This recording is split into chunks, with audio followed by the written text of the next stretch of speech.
Ma kõigepealt üldse vaataks, keda ma nagu tööle sooviksin, et mis see sihtgrupp on, mis kaardistaks võimalikult täpselt, et annaksin sellele kujutisele nime, pikkuse, juuksevärvi, millega ta tegeleb, mängib, ma ei tea, korvpalli ja tantsib, no näiteks, et võimalikult et võimalikult hästi sul oleks silme ees see inimene, kelleni sa jõuda tahaksid.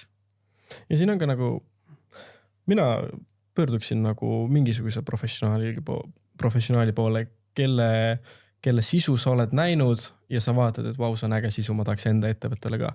Ja siin on nagu see, et sa ei võta ju, näiteks sul on lihtsalt turundusinimene, aga sa ei võta ju mingi täiesti suvalist inimest nüüd turundust tegema. Ma saan aru, et sotsiaalmeedia on nagu üsna uus ala siin Eestis on ju ja ei olegi, ma ei tea, isegi ülikoolist ei saa õppida on ju sotsiaalmeediat, aga nagu sul ei ole mõtet võtta täiesti nagu suvalist inimest seda tegema, samamoodi nagu sa ei võta täiesti suvalist inimest endale, ma ei tea, turundama on ju, või mingi inseneriks. Et leida nagu need, kes sellest midagi teavad, neid tegelikult Eestis on päris palju, on siukseid häid tegijaid.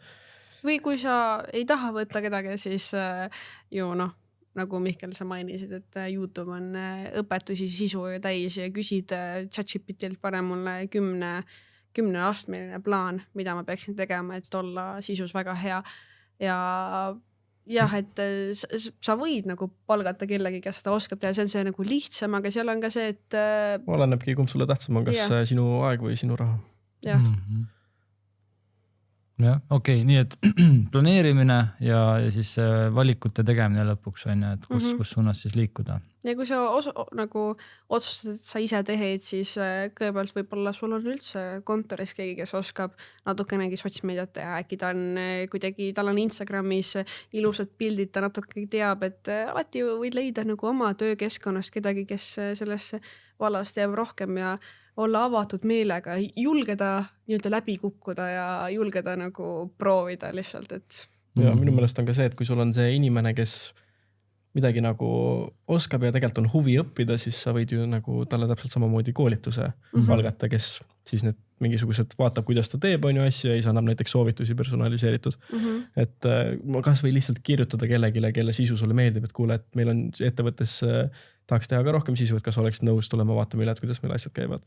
Ja siis sul ongi see, et võib-olla see sama inimene, kes on sellest huvitatud, teeb sul järgmised aasta aega head sisu. No mina igal juhul selle podcasti lõpuks julgeksin GoShipi soovitada küll siis strateegilise partnerina kõikidele tööandjatele ja miks mitte siis GoShipiga koos tehtud ägedat videot hiljem cv.ee TikTokis jagada. Et see võib päris suure sihtgrupini lõpuks jõuda nii pidi.